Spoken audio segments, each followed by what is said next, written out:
Kansas City Sports Update Studios. Welcome to Kingdom Radio, where we talk about all things Kansas City Chiefs. Brought to you by Arrowhead Update. Join Chris and Richard on iHeartRadio, Apple Podcasts, Google Podcasts, Spotify, Spreaker, Player FM, CastBox, and all third-party applications. Check us out on Facebook platforms such as Kansas City Sports Update and Arrowhead Update. And if you cannot find us there, Google or search Kingdom Radio and Kansas City Chiefs, and you will find us. Welcome to the Kingdom.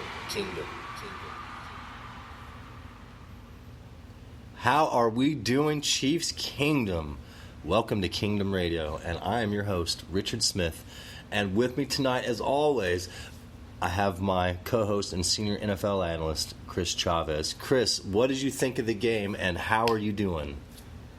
I'm doing fantastic, and I have to say, watching that second quarter didn't take me back to playing Madden. It took me back to playing Tecmo Super Bowl on the Nintendo system. It was an incredible quarter.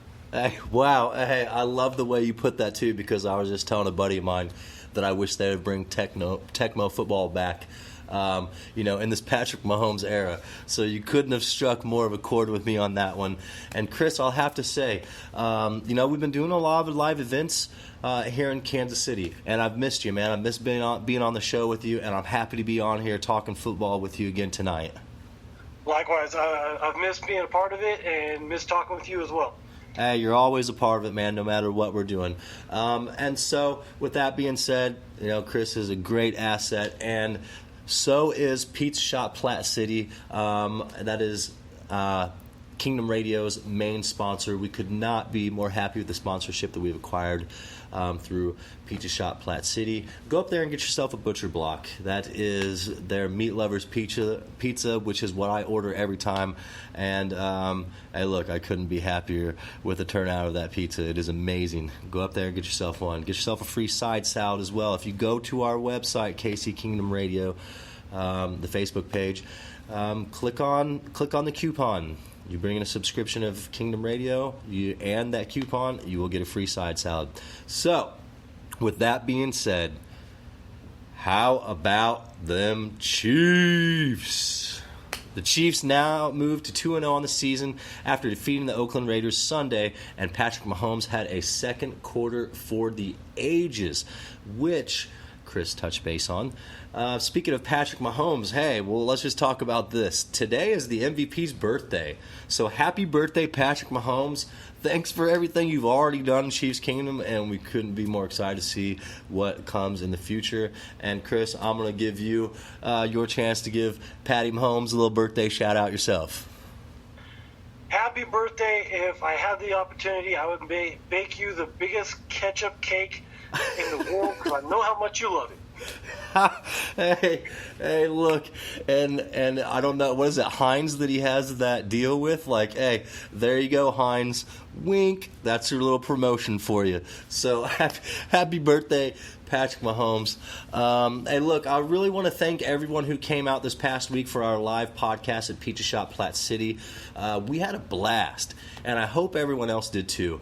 Congratulations to Sergeant Rojas. He is our winner from Sunday's raffle and received a $10 gift certificate to Pizza Shop Platte City, a Kingdom Radio t-shirt, and 2 framed Thank You Veterans Arrowhead Stadium photos. And he came out for the Salute to Service 9/11 event that was live at Platte City Pizza Shop. Chris, you got to see that live. What did you think of the Salute to Service live show? I thought it was incredible, and it was a great way to give back to the troops and pay homage to them, as well as given the date that it was on, to also have a great day of remembrance for everybody who paid the ultimate sacrifice and is always spending time away from family to protect our country. Hey, and tip of the cap to all of them. Well said, Chris. And look, we will be back at Pizza Shop Platte City for more live podcast watch parties.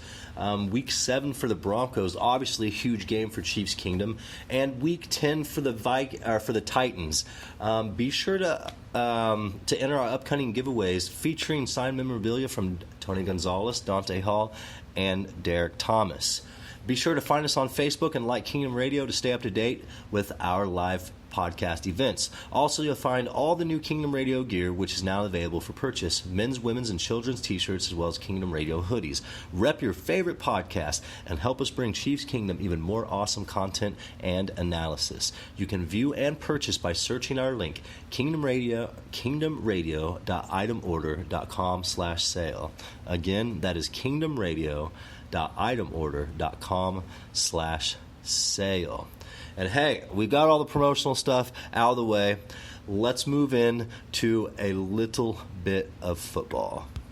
This is Around the NFL, brought to you by Pizza Shop Platte City. Go grab yourself a butcher block. Best meat lovers in Kansas City. Pizza Shop Platte City, proud sponsor of Kingdom Radio. All right, this is Around the NFL, brought to you by Platte City Pizza Shop. Like I said, go in there and grab yourself a butcher block. It's some of the best pizza in Kansas City, and their deals cannot be beat. Okay, first up on Around the NFL, a quick recap on all the games that took place in Week 2. And when I mean quick, I mean quick. The 49ers beat the Bengals 41-17. Jimmy G threw for 297 yards, 3 touchdowns, and a pick. The Lions upset the Chargers 13-10 at home Sunday. The Packers beat the Vikings 21-16, moving on to 2-0 on the season. Running back Aaron Jones ran for 116 yards on 23 carries and a touchdown. The Colts beat the Titans on the road 19-7 in a divisional bout. The Patriots shut out the Dolphins. Big surprise, 43-0. They scored 2 defensive touchdowns in that game. The Bills beat the Giants 28-14. The Seahawks won on the road versus the Steelers 28-26. Ben Roethlisberger left the game with an elbow injury and is now on the IR, and I assume looking into surgery. The Cowboys beat the Redskins 31-21. Dak Prescott had another big day, throwing 269 yards, 3 touchdowns, and a pick. The Ravens beat the Cardinals at home 23-17. The Texans held off the Jags 13-12. Jalen Ramsey and Coach Doug Moreau got into it on the sideline. More on that later. The Bears won against the Broncos in Denver on a 53-yard Eddie Pinheiro field goal, 16-14.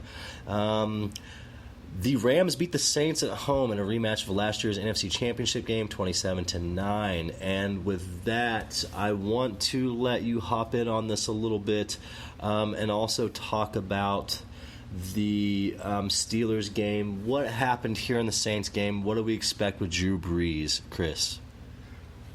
So, due to his, and I'm not sure if it's necessarily like a dislocated thumb or a broken thumb, he's going in for surgery. He's expected to be out somewhere between in the ballpark of 4 to 6 weeks. I've had very similar injuries to my thumbs, and those things take a while to heal. Right. And when you come back from them, especially for a quarterback, getting back the hand strength is very difficult. Yes. And for him to be able, he's got to be able to grip that ball in order to sling it well. And I think that might take him a couple of weeks before after he comes back, for him to be at full capacity and full strength. Didn't Peyton Manning have that problem towards the end of his career where, and not this injury, but he couldn't feel the ball with his throwing hand? And I feel like this might be something that Drew Brees might be dealing with here coming up in the future. Yeah, it's in the realm of possibility that it could be something that he ends up experiencing when he comes back. And it's really hard to see him go through that, especially at this stage of his career. Would have loved to have seen him in the Super Bowl. Hopefully we'll see him again next year, come back and give it another shot. Hopefully it's not necessarily something that like he rides off into the sunset off of. I think that is definitely something that he can come back from, unless it's like you said, the experience that Peyton Manning had where you just can't feel the ball. And I think that he'll be all right given the time frame, of this injury. But still, he still has to go through, the possible surgery. He still is going to miss 4 to 6 weeks. There's going to be some rehabilitation, so we'll see what happens there. What happened with Ben Roethlisberger? Let's talk about that for a few seconds. So with Roethlisberger, it was a non-contact injury. Throwing the ball, his elbow, I don't want to say gave out, but something went wrong in his elbow, and they still haven't necessarily disclosed what exactly it is, which ligament is going on in the elbow. But the fact that he's already opted for surgery, and I was listening to Carson Palmer this morning on ESPN Radio, who went through a similar experience with his elbow. Right. He was able to eventually grow it back, or he didn't have to go through the surgery, even though it was 60% torn. But he was saying that because Roethlisberger opted for surgery so quickly, the ligament is probably completely torn. Wow. And so his prediction is we probably won't see Roethlisberger back until midway next season. Oh, wow.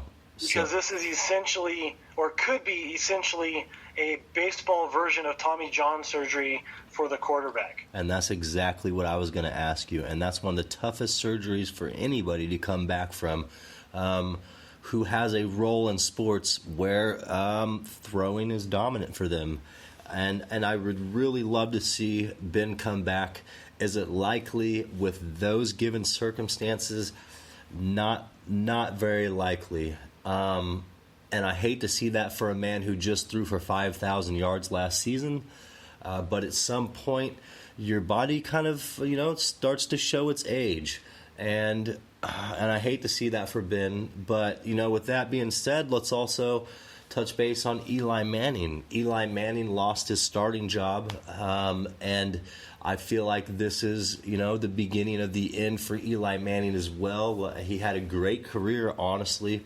One of the only quarterbacks to be able to shut down, that dynasty and Bill Belichick and Tom Brady. So hats off to Eli and to Ben. You all had a wonderful career. I hate to say it, but it might be time to hang the hats up, fellas. But there's nothing to hang your head on at all.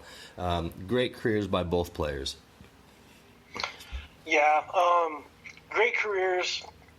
I will say this, though, and I'm not trying to harp on him at all, but the Eli benching is probably about 2 years too late.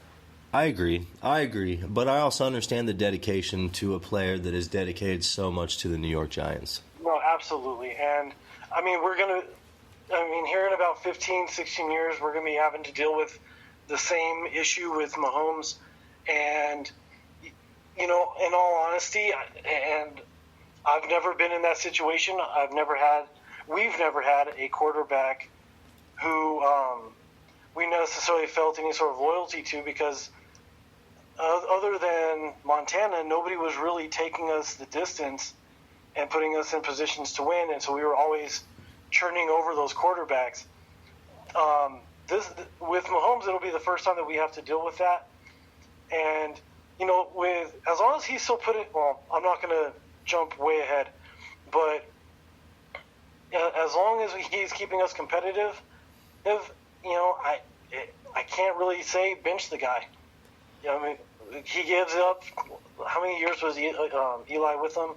15, 16 years. Something along those lines, yes. Yeah, you definitely owe the guy something. Yes, you gotta leave something on the table for the guy. So honestly, great careers for both of them. We got to move on because we're taking up a little bit more time here in the around the NFL segment than we should. So I have two more games to touch base on. The Falcons won at home versus the Eagles 24-20 on a fourth down touchdown reception from Julio Jones with 2 minutes and 10 seconds to go in the game. In my mind, that is amazing.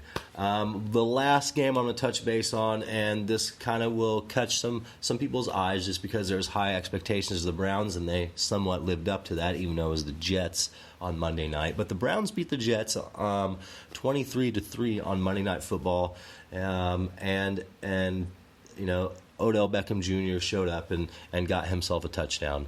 And with that being said, hey, we're going to move on to our next segment. This is the No Look Pass, brought to you by Sean and Keogh Music Solutions, providing everything from simple background audio to complex creative audio pieces. Bring your project to life with Sean and Keogh Music Solutions. All right, this is the No Look Pass, brought to you by Sean and Keogh Music Solutions. Tonight, Chris, I'm going to let you fire off with your No Look Pass to me. What do you got for us tonight, my guy? All right, so after the game on Sunday and a lot of the day yesterday, there's been a lot of chatter about potential trades for cornerback. It started with Minkah Fitzpatrick, and then that fell through. My question to you goes to, if you have the keys to the hot rod, do you make a trade with the Jaguars and pull away Jalen Ramsey? I knew it was coming. And Chris, we know each other all too well, and I just felt this question was coming. And look, this really is a loaded question, Chris, because there's a lot of underlying factors that go into signing a player like Jalen Ramsey. Like, my first concern is, are we getting another Marcus Peters? And if we're getting another Marcus Peters, is it worth putting up with for the next 2 years minimum? I can't see us sign a player at his stature and paying him that type of money to come in for one season.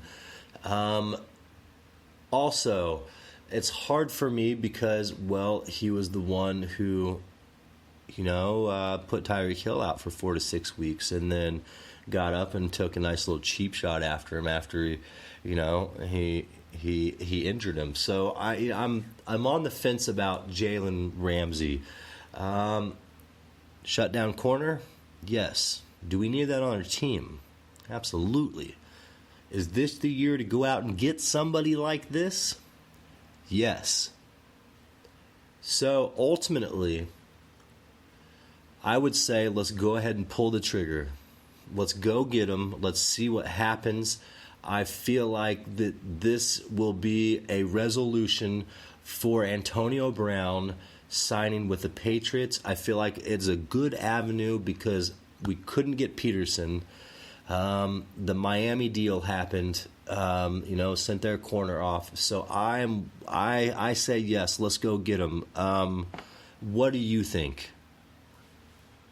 So you kind of touched on a lot of the good reasoning there. Here's my problem, is it based on what the Jaguars are asking for him, they want a first-round draft pick, and that's minimum.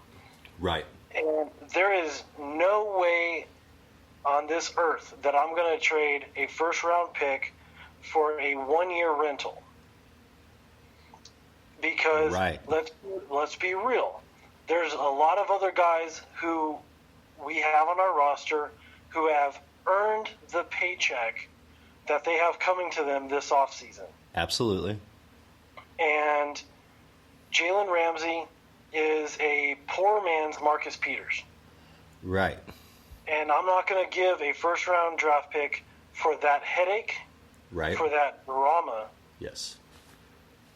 And for the production on the field, absolutely. Right. But you have to take into consideration all of the other aspects that he brings with him. I feel like that we would be dumping the rest of our cap into a player to bring him on for 1 year. If it was a team-friendly deal, okay, so I say yes, okay, for this season. But for it to even be possible, it has to be a team-friendly deal. Is he that type of player? No, he's not. And so, there's so many factors that go into this. It's a fence thing. I'm on the fence. I want to say yes, but keep going. I'm sorry. I just want to throw that in there. No, you're good. So the other thing to also take into consideration, and teams know this, is that our first-round draft pick is going to be in the very, very, very back half of the first round. Right. And so essentially what we're looking at is our first-round pick is worth a second-round pick. Yes. And so we are going to have to overpay any team to get a player of Jalen Ramsey's stature. And so if we could get him for, let's say, a third-round pick, I'd pull the trigger on that. That's a good deal for a one-year rental. Right. For a first-round pick, I mean, I'm looking at a guy that we could potentially draft. I mean, it's hit or miss. I mean, you're 50-50 in the first round. But that's going to be a guy who's going to be on our roster for 5 years. And this is true. But at the same time, this is kind of going off a subject a little bit. I don't want to go too far out there. But a late first-round pick for the Kansas City Chiefs, and Brett Veach's mind, that what I would do is trade back and get 2 second-round picks and let somebody else deal with that late first round. Oh, yeah, absolutely. And, I mean, Veach has been really good about working the draft and finding value in those later rounds. I would love to see him do that. Especially right now, we've got 2 second-round picks. Right. And so if we were to trade back and get 2 additional, yes, or even one more this year, and then one in the following year, that's a lot of great trade capital that we'll have moving forward. So, right now, I don't want to see us trade 2 second rounds or a first and a second to get Ramsey on a 1-year rental. And that's the thing is, I guess when you look at the return that the Jaguars want, it's easy when you look at it in a money perspective for the Chiefs. When you break it up to both scenarios, what the Jaguars want, what the Chiefs are willing to give, and then on top of that, what Jalen Ramsey wants. I don't think financially it's a good fit for the Chiefs. I think we can do it without him. Would I love to see him on the roster? Yeah. Would I say pull the trigger? Yeah. But that's me being a fan instead of an analyst. And when you break all of it down, when we have this conversation, I mean, it really makes more sense to look past a player like Jalen Ramsey because it's not ever going to be a team-friendly deal. It's going to be a Jalen Ramsey-friendly deal. Yeah, and I just want to throw out one more thing, and, I mean, this could change next week. Yep. But the Chiefs currently have 3 players on their roster who have more interceptions than Jalen Ramsey. Just saying. Fair enough. All right. Well, with all that being said, you have our take on that. Now we're going to move on to my no-look pass to you. And my no-look pass is who, and you know what? I'm going to say I already know your answer to this. I already know. But I can't say it, obviously. Who impressed you the most from Sunday's victory over the Raiders? Wow. If I go with anybody else other than Demarcus Robinson, I'd be lying to you. Ooh, all right. I love that. I thought you were going to say K-Pass because I know how big you are on K-Pass, but Demarcus Robinson was absolutely the man like Sammy Watkins was the weekend before, so I can't argue with that a bit. One more question. Are you concerned with the slow start from the Honey Badger? No. Me either. Because a lot of teams are throwing away from him. I mean, yes. they threw at him in the first quarter, and he ended up getting a really stupid defensive pass interference call. Right. I mean, he didn't even have to do that. But for the most part, teams are throwing away from him. And does that concern me? Not at all. Because what that does is that cuts off half the field. Yes. And honestly, I've spoke to some other fans around the league about the Honey Badger, and they kept saying about how, well, in Houston he didn't have as much production as he did in Arizona. And that it's the exact same reason that you're honing in on right now, Chris, is because they respect him. When every team in the NFL respects you as a safety and a lockdown safety, somebody that is as versatile as the Honey Badger, absolutely you throw to the other side of the field, and that's purely respect. But he shuts down that entire side of the field just with his presence. Yeah, and if he were out of position, if he was whiffing on tackles, we'd see it. He'd be getting called out on it. Right. We're not seeing him missing those plays, right, making those bonehead plays, being out of position. He's where he needs to be, and he's forcing quarterbacks to throw the other way. Right. And absolutely. as we saw against the Raiders, I don't want to say he caused it, but he's forcing Carr to play one half of the field. That's going to lead to turnovers, and we got 2 of those in the game against the Raiders. And and that's good. And I think I touched base on this before the Raiders game, and I felt like it was going to be a good defensive stand for the Chiefs and a good defensive game. And look, if we're going to talk about a slow start for the Honey Badger, are you concerned about the slow start for Frank Clark? No, because he's gone up against 2 very good offensive lines. Exactly. Well, let me jump back, because against the Jaguars, he is going up against their backup's backup. But what that allowed the Jaguars to do was to slide over their guard, and they were constantly double and even triple teaming him and getting him chipped by the tight end, right, by O'Shaughnessy. And up against Oakland, he's going up against Trent Brown, a mountain of a man. And honestly, the Raiders have a very good offensive line. Yes. And they don't get enough credit. Go ahead. They don't get enough credit. No, they don't. Well, in the last couple of years, they kind of fell off a little bit there. But Gruden really did a good job of bringing in the right guys and building that offensive line around Rodney Hudson. Oh, right. Yes. And it really showed in their run game, and they were able to get over 100 yards against us. Right. But I'm not necessarily worried about that. To only give up 120 yards against the Raiders, against that offensive line, and I'm not worried. If we give up 120 yards to a team like, let's say, the Jets, even though it's Le'Veon Bell, they've got a porous offensive line. Against Miami Dolphins, if we were to face them, and we gave up 120 yards in the run game, I'd be concerned. I will say, in fact, I will say that both of these players need to show up against the Ravens for sure. We need the Honey Badger and Frank Clark to have a huge day and shut down. What's their quarterback's name? Holy cow! Lamar Jackson, yes. We got to shut down Lamar Jackson because he's having a huge year so far. Yeah, and, well, the stats are misleading, but we'll get into that later. But, yes, both of those guys need to make an impact on that game, even if it's a matter of Honey Badger, going across the field, coming up and laying some wood down on Lamar Jackson. Right. I want to see it. I want to see him get in his face. Yeah, I want to see Frank Clark chase down Lamar Jackson.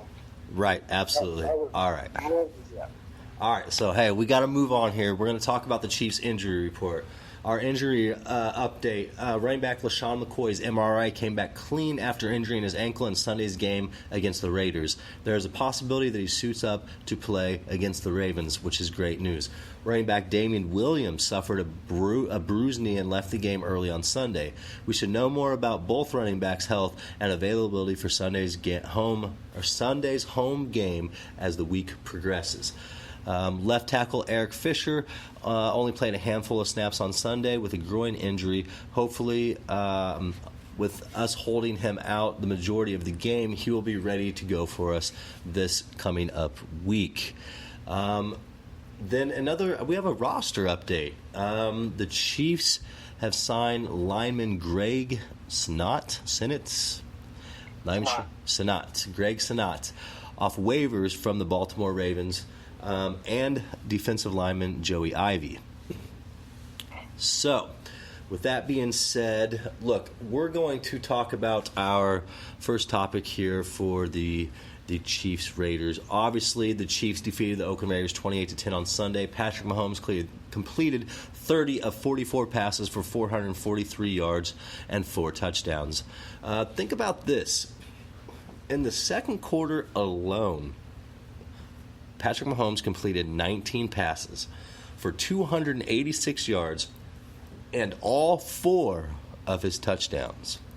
Even more impressive were the touchdown plays themselves. A 44-yard pass to Marcus Robinson on blown coverage, a 42-yard deep strike to McCole Hartman, and a 27-yarder to tight end Travis Kelce, and another 39-yard TD pass to D-Rob.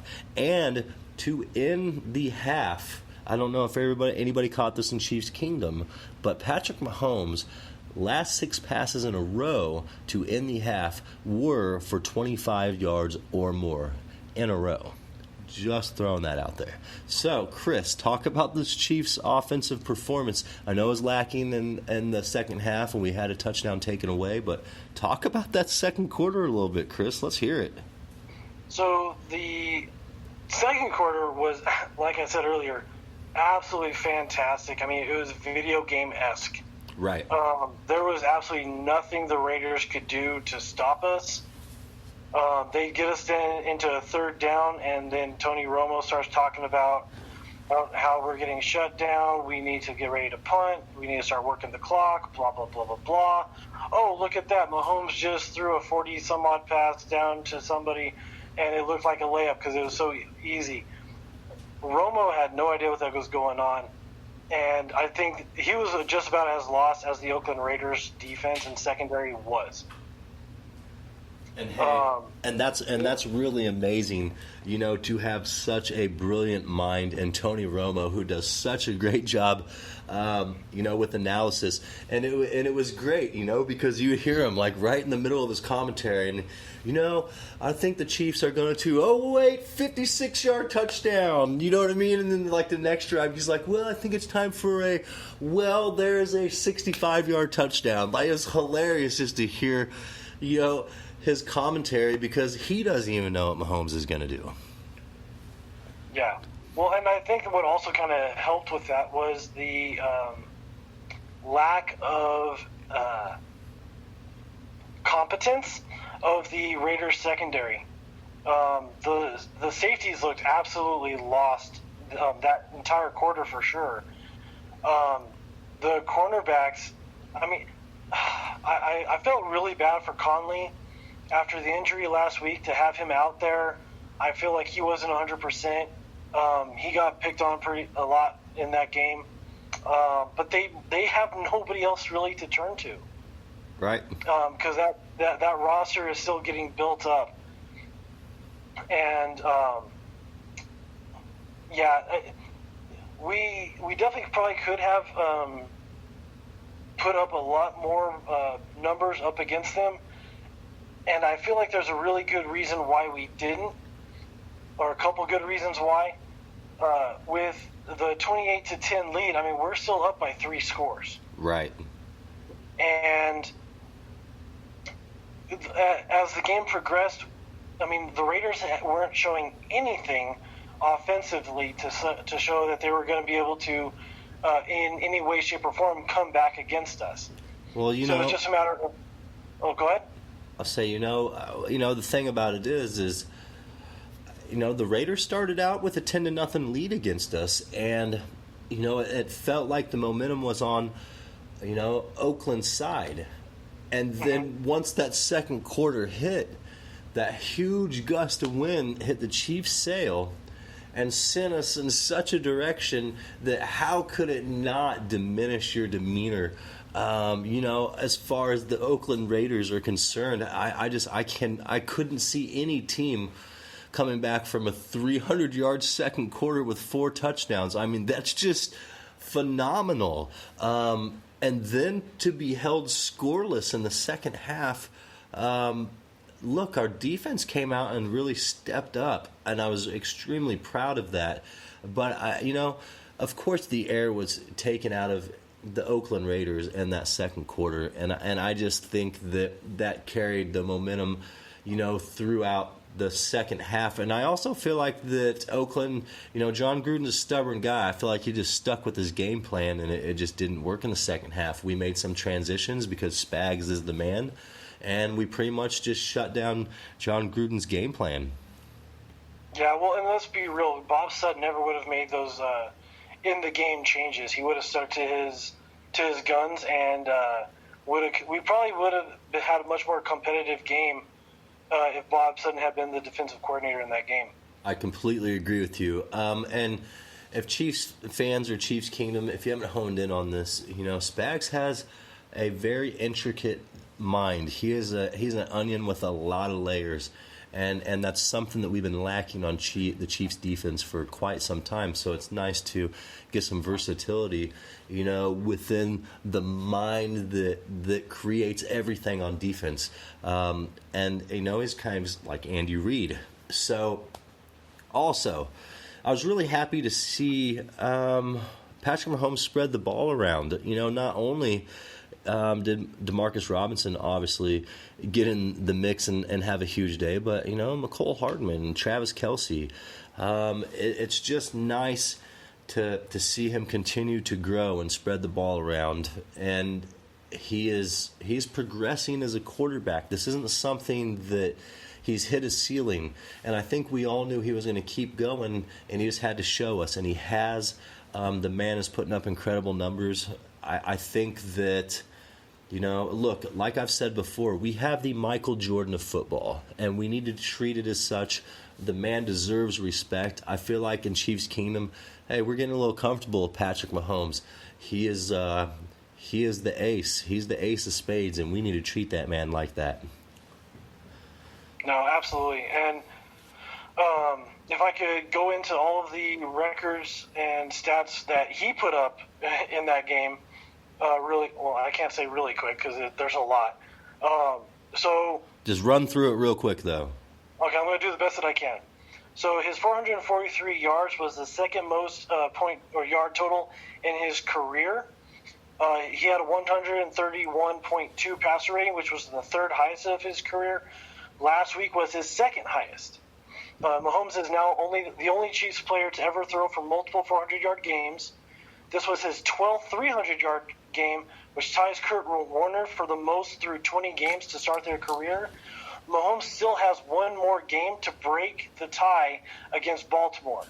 Mahomes' 821 passing yards this season are the fifth most in the NFL history through 2 weeks. He also has only played 19 games, recorded his sixth game with at least 300 passing yards and 4 touchdowns, surpassing Hall of Famers Dan Marino, who had 5 games, Kurt Warner with 5 games, for most games with at least 300 yards and 4 passing touchdowns through the first 40 NFL games. And Mahomes is only at 19 right now.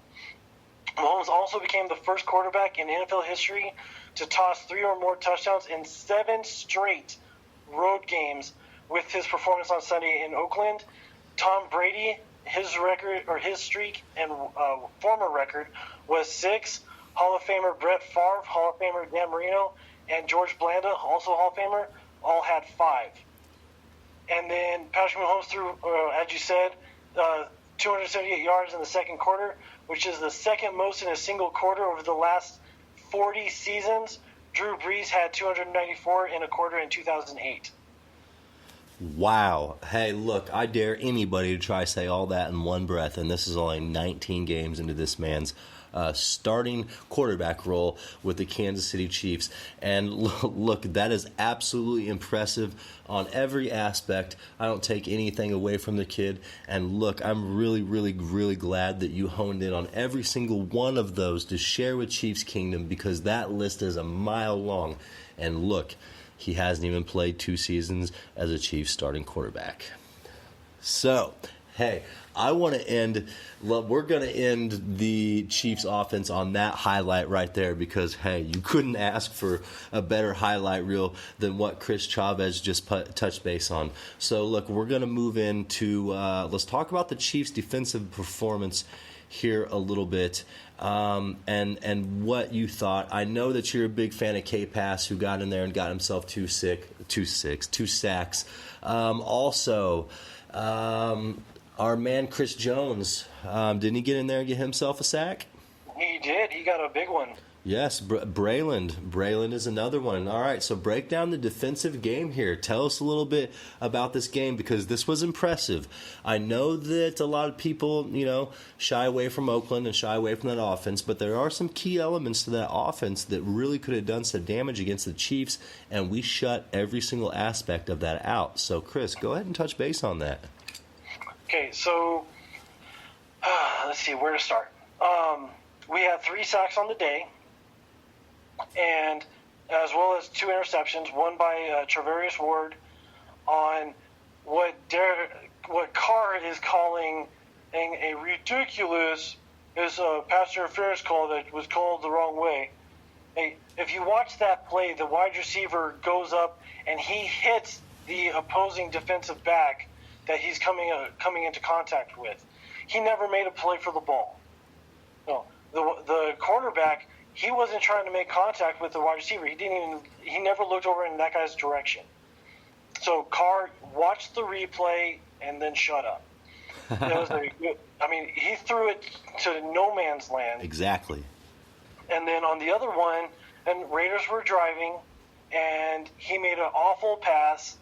He led his receiver way too far, and Breland was able to just pick it off and into that drive for the Raiders. And then we turned it around, and just basically from there we just controlled the game. In the first quarter, I should have started there. First quarter, we let them go down and score twice. We hadn't quite gotten our rhythm yet, and then Spags made changes. And after those changes in the first quarter, the Raiders never scored again. Bob Sutton's defense never would have done that. Absolutely not. Absolutely not. You put a Bob Sutton defense out there, like you said earlier, there would have been no changes, nothing but confusion and a lack of motivation on the field. And that's something that we were quite used to here the last few years in Chiefs Kingdom, and it's really, really nice to see that we have a defensive coordinator that can seriously turn things around, even mid-game form, and turn it in our favor. And he owned John Gruden on that second half. And look, there really is a lot of good things to take away. I'm extremely happy for K-Pass. That was a huge game for him. Like I said, Chris, and I'll always continue to say this as long as K-Pass is a Chief, that's Chris's guy. That's Chris's defensive guy, and he knows it. And I'll tell you what, his defensive guy is doing better than my prospect that I had, and Braylon Speaks, poor guy. But the good thing about that is we have Spags, we have a great defensive scheme along with some superstars, and it's next man up mentality when it comes to the Chiefs organization, and everybody fills that role quite nicely. Yeah, and another thing that I want to point out about the defensive scheme was, other than one play where Josh Jacobs broke out a 50-yarder, they never got behind the Chiefs' defense. Exactly.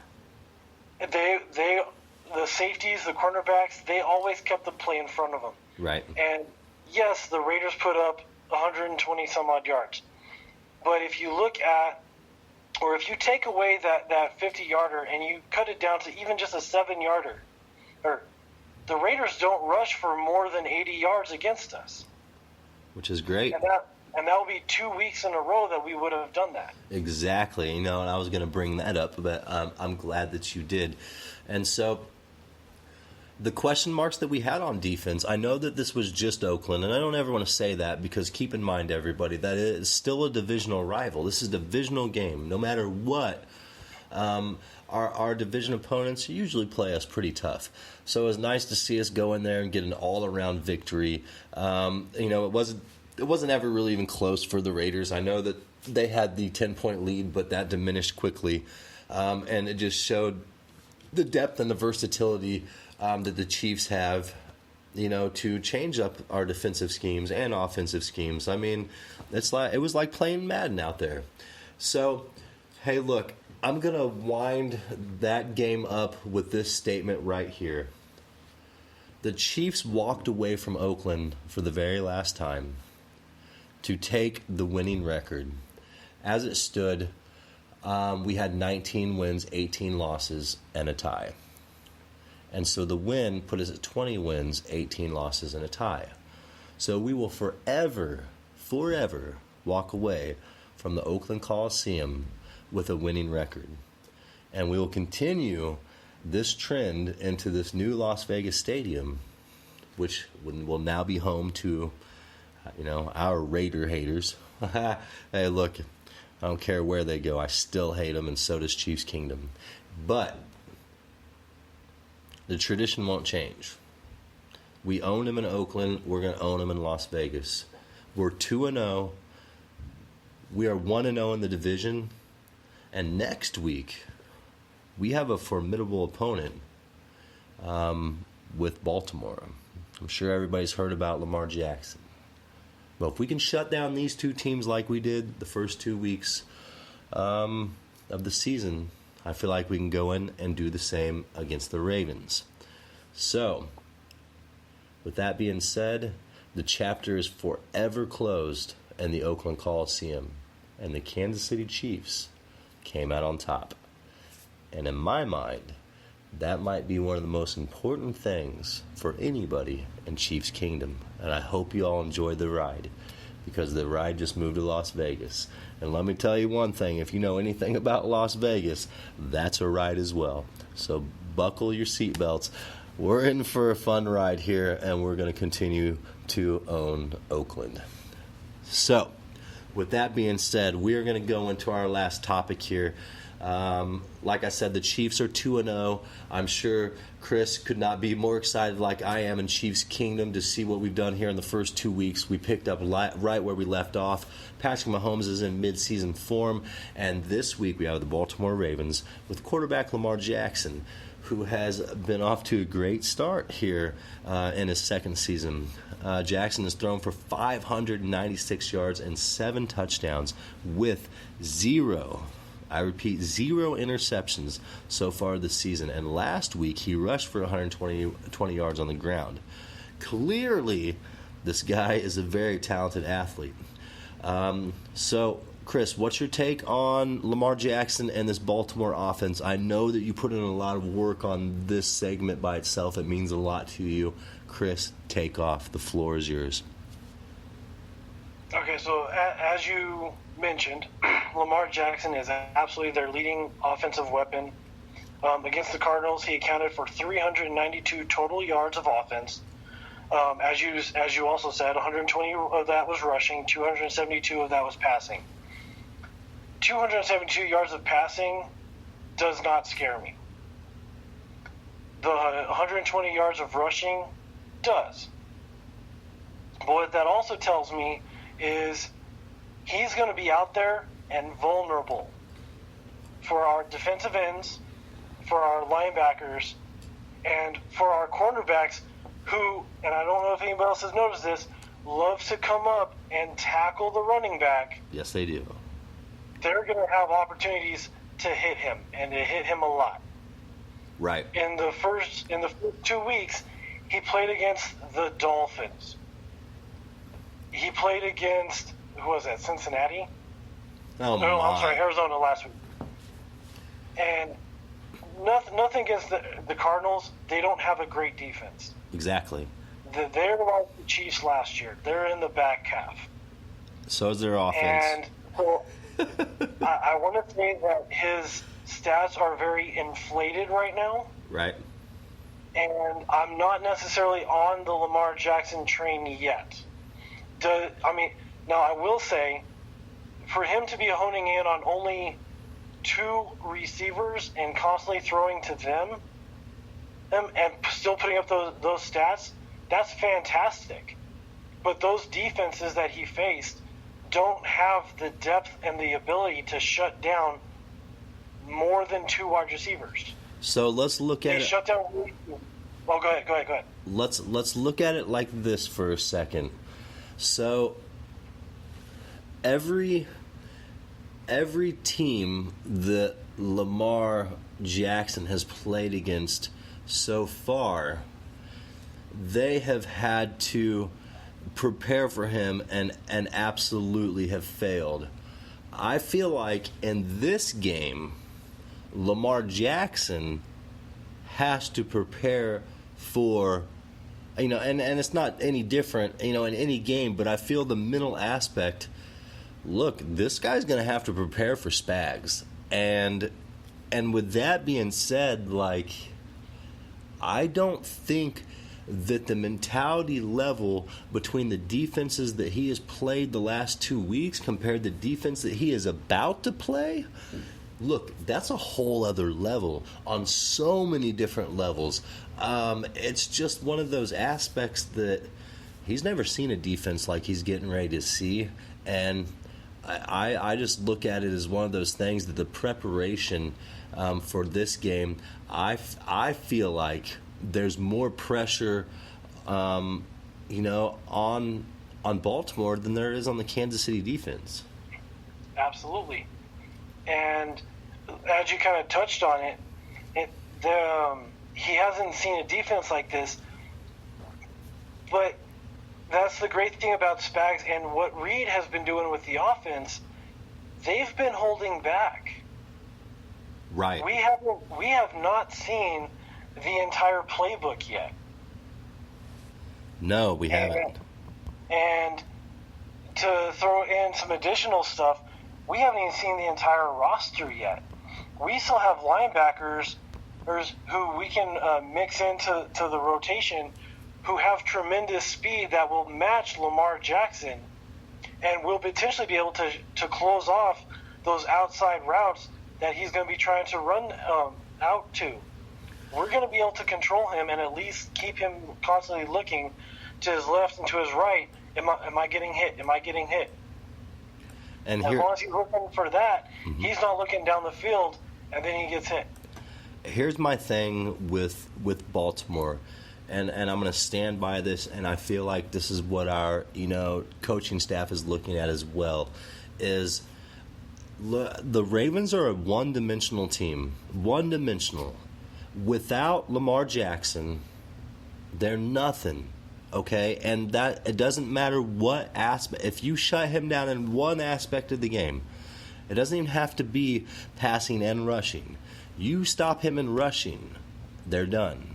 You stop him in the passing game, they're done. He has a complete game, we might be in trouble.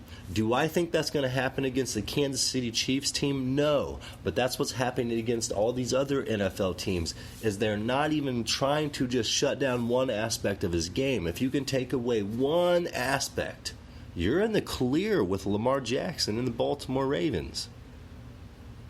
Yeah, well, and what you were just saying, I think that really only applies to the Chiefs' defense in this game.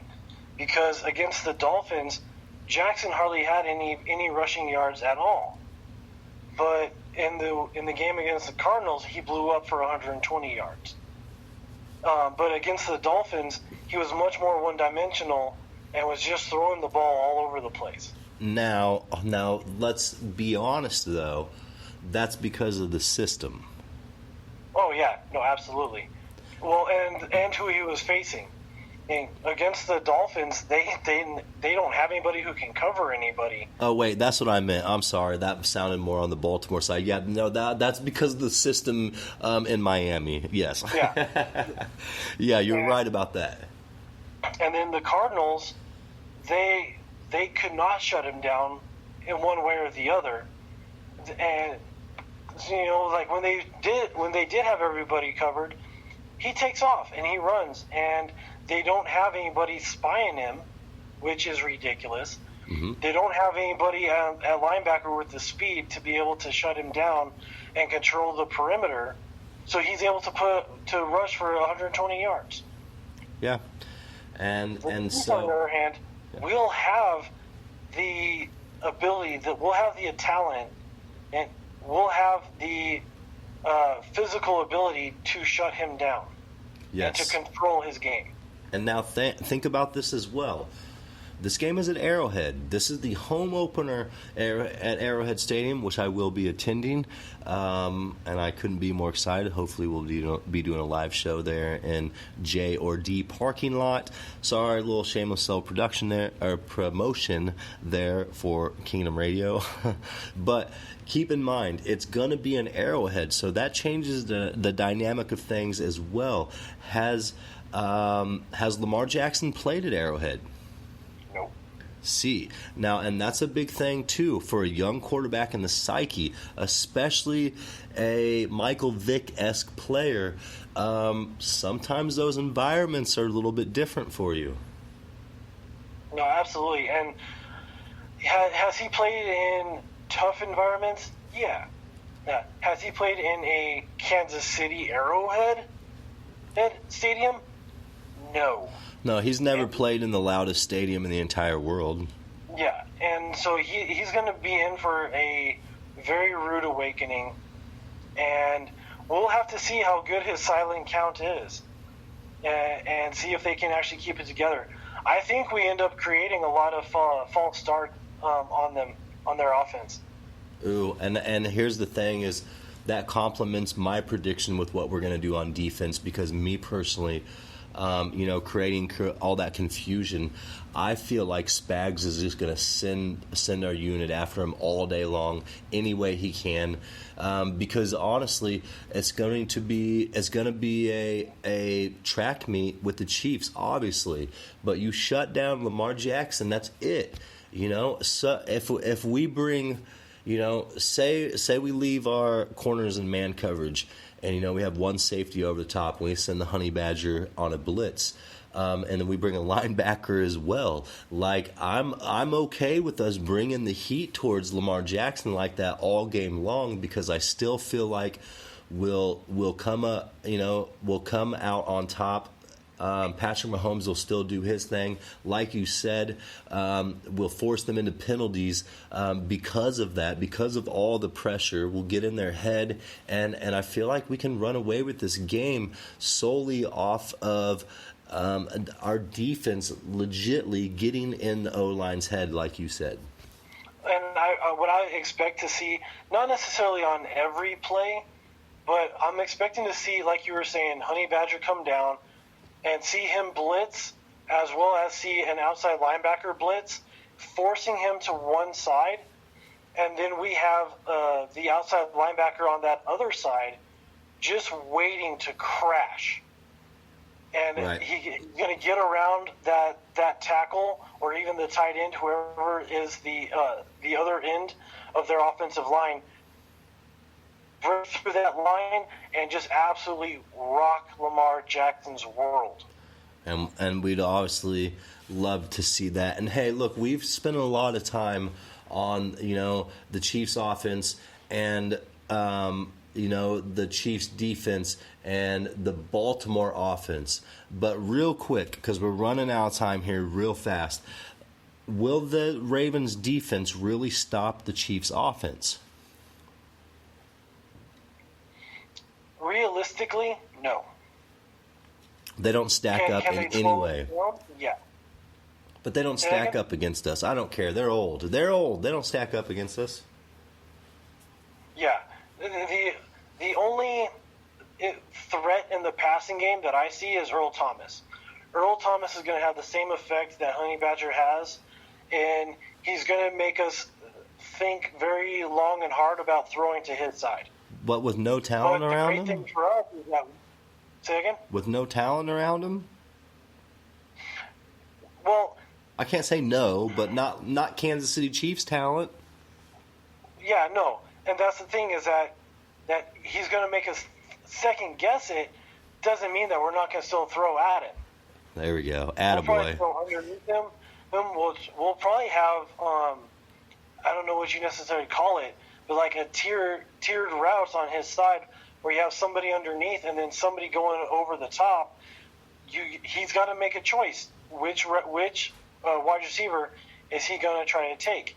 He's more than likely going to go with the deep guy. Right. So we're going to hit the underneath, and we'll take that all day because our wide receivers, they can run after the catch.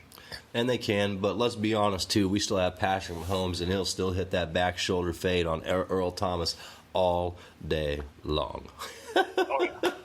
Hey, I had to throw that out there because he has that confidence, and that's what I like in Patrick Mahomes is that's what he brings to the table. And I feel like that's what he would probably be sitting at the table saying, too, like, yeah, let's do these check downs, but remember, I'll still throw that backside fade or that back shoulder fade all day long against him and the no-look pass. So, he's really the only guy we have to look out for on that defense, and I feel like we'll be all right. So is there in the passing game? Yes, but on their front seven, they're averaging 3 sacks a game, and against Miami in Week 1, they had 12 quarterback pressures against Miami. They get after the quarterback. Granted, it was against Miami, but they get after the quarterback. I think they had on the season they have 20 quarterback pressures, so they had another 8 against the Cardinals. They can get after them, and so it's going to be a very big game for our offensive line to be able to control and shut them down. Do I want to see Eric Fisher back right away? No, I would much rather he sit out and get healthy. Maybe because even with Cam Irving in there at left tackle, we were able to keep Patrick Mahomes clean. Right.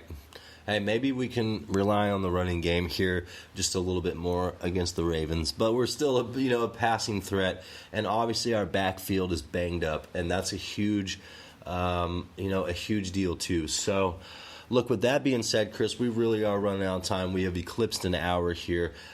Is there anything else real quick that you would like to add outside of our predictions that we're about to give for this game? I just want to go back to something that you touched on to end the Oakland Raiders thing. Well, 2 things. First off, with an appearance in this next game against the Ravens, Dustin Colquitt is going to set the record for most appearances by a Chief. Nice. Hey, nice stat you dug up there, man. I really like that. And then just kind of going off what you said with the Raiders, not that they're listening, but sorry, Oakland fans, we now and forever, quote-unquote, until you move back to Oakland, we own you. Yes. 22, 20, and 1. Oh, 22, Deuces, 20. Oakland. All right, yep, so I was wrong. I thought it was 20 and 19 and 1, but yep. Hey, deuces, Oakland. We got you. Dustin Colquitt, congratulations. Hey, you got the easiest job on the roster and you're setting records. How's that feel, my guy? So, hey, with that being said, Chris, thank you again. I'm sure we're all looking forward to the home opener here against the Ravens. Your analysis is one of a kind. You are a senior NFL analyst and the co-host of Kingdom Radio. Chris Chavez, thank you for being on the show tonight. As always, it's been a pleasure. Look forward to seeing you later on this week. Absolutely, absolutely. All right, so I would like to thank Pizza Shop Platte City one more time, Arrowhead Update, and Dylan Humphreys. Thank you to Kingdom Radio crew. I also want to thank everybody out there in Chiefs Kingdom. Last but not least, you guys obviously are the heartbeat of all this, and this is what Kingdom Radio is all about. We're about the fans. We're about Chiefs Kingdom, the community. We are about Chiefs, period.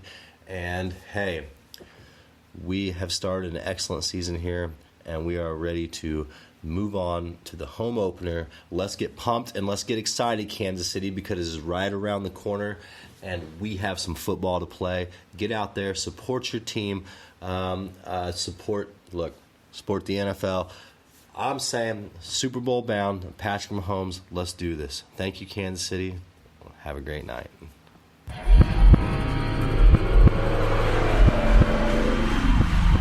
Thank you for tuning in to Kingdom Radio, your go-to podcast for everything Kansas City Chiefs.